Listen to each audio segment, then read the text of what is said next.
ঘোষ 24, সত্যের খোঁজে, সত্যের সাথে।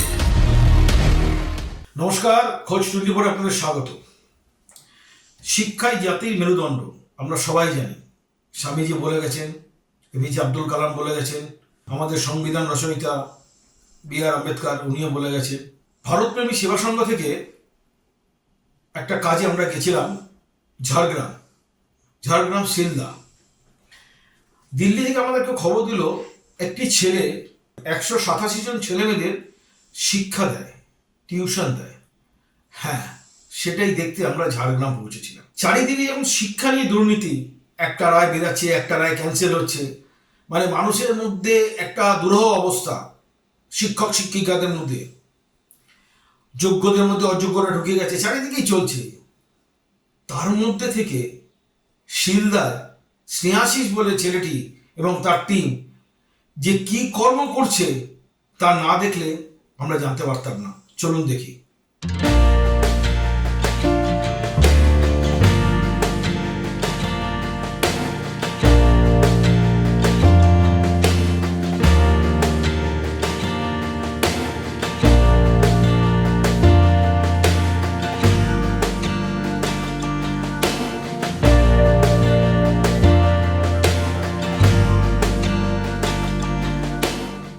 এই ছেলেটিকে আমরা জিজ্ঞেস করেছিলাম, তুমি তোমার বিউটি পার্লার বিক্রি করলে কেন?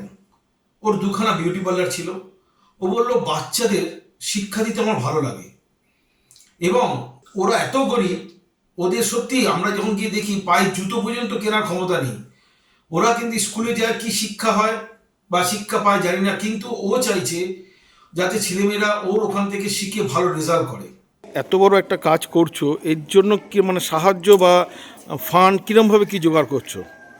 সাহায্য বা ফান্ড বলতে আগে মোটামুটি আমি একাই টানতাম। আমার দুটো পার্লার, একটা গিফট দোকান ছিল, কসমেটিক গিফট, যেটা বাচ্চাদের জন্যই বিক্রি করতে হয়। এক সময় বস্ত্রদানের জন্য একটা পার্লার আমি বিক্রি করি পুজোর সময়, আর একটা দোকানে মাল তুলতে পারিনি, এখনও ফাঁকা পড়ে আছে। আর একটা পার্লারের উপর ডিপেন্ড করে চলতো। তো সোশ্যাল মিডিয়ার মাধ্যমে এই বিগত 6 মাস আমি ভিডিও করার জন্যে টিফিনটা, খাতা পেনটার ভাবতে হচ্ছে না, মানুষ কেউ না কেউ দায়িত্ব নিয়ে নিচ্ছে প্রতিদিন। এইভাবে অনেকটা হয়ে গেছে।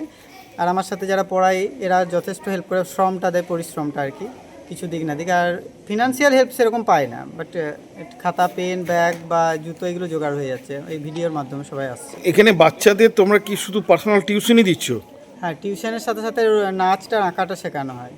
এটা একটা খুব ভালো দায়িত্ব এবং ভালো পদক্ষেপ। আমরা কুর্নিশ জানাই ওকে। আমরা সেই জন্য আমাদের থেকে যথাসম্ভব চেষ্টা আমরা করেছি। ভারতপ্রেমী সেবা সংঘ থেকে আমাদেরকে পাঠিয়েছিল, একবেলা আমরা টিফিন দিয়েছি এবং খাতা এবং পেন্সিল তুলে দিয়েছি। কিন্তু এর পাশাপাশি আমাদের দিল্লি থেকে যারা এসেছিল তারা বললো, না, এইটুকুনি করেই কিন্তু ক্ষান্ত হওয়া যাবে না। ওই ছেলেমেয়েগুলি যাতে প্রপার টিউশন পায় সেই ব্যবস্থাও আমরা করছি। ওদের যে টিম আছে তাদের কথা একবার শুনি। আমি ছোটদের সাথে ওই বাচ্চাদেরকে পড়াতে আসি এখানে, আর তার সাথে ওই নাচটা শেখাই ওদেরকে। আর বাকি এরকম ছোটদা যখন যেখানে মানে বস্ত্র দান হোক বা বই খাতা দেওয়া হোক নিয়ে যায়, সেখানেও আমি যে করে সাহায্য করি আর কি। আমরা তো এদেরকে টিউশনির যে পড়ানো হচ্ছে সেটা তো দিচ্ছি। এবারে এটা মাধ্যমিক, আর মানে যাতে উচ্চশিক্ষাটা পাই সেই জন্য চেষ্টা করছি। এবারে যদি মাধ্যমিকে ভালো ফল করে তাহলে আমরা একটু চেষ্টা করব যে কোনো ভালো মানুষ যদি এগিয়ে আসেন ওদেরকে, যাতে ওরা আরও বাইরে থেকে পড়াশুনো করতে পারে, আমরা একটু হেল্প চাইবো, যেমন ওরা এগোতে পারে আর কি। ফ্রিতে পড়ানোর জন্য কাউকেই পাইনি, সবাই এগিয়ে আসছে ঠিকই যে আমরা পড়াতে যাবো, ইচ্ছা অনেকে প্রকাশ করছে, কিন্তু যখনই তারা জানছে যে এখানে নিঃস্বার্থভাবে আর কি পড়াতে হবে, মানে বেতন টেতন আমরা তো দিতে পারবো না, তাহলে তখন তারা একটু পিছিয়ে যাচ্ছে আর কি। মানে সবাই তো চায় একটু যে পড়াবো, তার বদলে কিছু পাবো, যেহেতু সময় দিবে তারা, তো আমরা সেই জন্য আর কি মানে পাচ্ছি না সেরকম লোক। শুনলেন তো ওই শিক্ষিকা কি বলছে? ওরা চাইছে এরকম আরো শিক্ষক শিক্ষিকা ওদের সাথে যুক্ত হোক এবং এই ছেলে মেয়েগুলোর ভবিষ্যৎ যাতে আরো সুন্দর হয় এবং তারা যাতে নিজের পায়ে নিজে দাঁড়াতে পারে। তারা কারিগরি শিক্ষা থেকে প্রথাগত শিক্ষা সবই দিতে প্রস্তুত। আমরা চারিদিকে দেখি জনপ্রতিনিধি মানে সেবার নামে কিভাবে তছরূপ চলছে। টাকা নয় ছয় থেকে শুরু করে এক একটা নেতার জন্মদিন পালন হচ্ছে কয়েক কোটি কোটি টাকা খরচা করে, মানে তারা জনসেবা করতে এসছে। সত্যি জনসেবা দেখিয়ে এলাম শিলদায় স্নেহাশিসের ওখানে।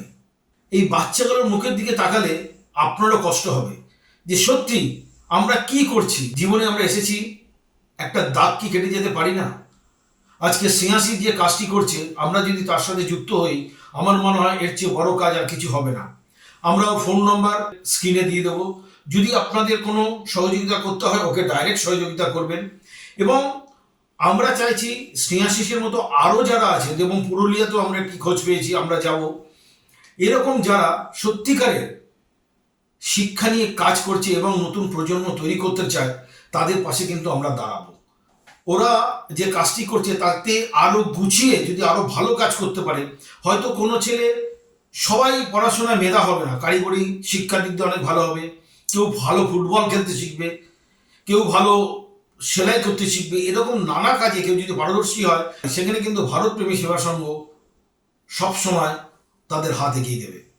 এটুকু আমাদের দিল্লির যারা মেম্বার আছে বলেছেন, যেখানে তুমি এরকম সুযোগ পাবে, এরকম খোঁজ পাবে, সেখানে গিয়ে তোমরা তোমাদের সাহায্য করো, আমরা তোমাদের সাথে আছি। তোমাদেরকে আমি একটা কথা বলি, যখনই কোনো খাবার খাবে তার আগে প্রেয়ার করবে যারা আমাদের জন্য চাষবাস করে, যারা ধান বোনে, যারা রুটি তৈরি করে, তারা যেন সবাই ভালো থাকে। ওরা কিন্তু কিছু করলে তাহলেই তোমরা খেতে পারবে, তাই তো? যারা গাছ কাটে, যারা বলবে যে গাছ কাটতে না, যখনই দেখবে যদি গাছ কাটা শুরু হয় তাহলে তুমি কলা খেতে পারবে না। প্রচণ্ড মুরগি যদি মারা হয় তাহলে মুরগির ডিম খেতে পারবে না। তো সেরকম ভাবেই তোমরা এখন ছোট, আস্তে আস্তে এই জিনিসগুলো তোমাদের মাথায় রাখতে হবে। যেখানে এরকম স্নেহাশিস পাবো সেখানেই কিন্তু আমরা এগিয়ে যাব, এবং আপনাদেরও উচিত এইসব স্নেহাশিসদের সাথে হাতে হাত মিলিয়ে তাদের কাজ এগিয়ে নিয়ে যেতে সহযোগিতা করা।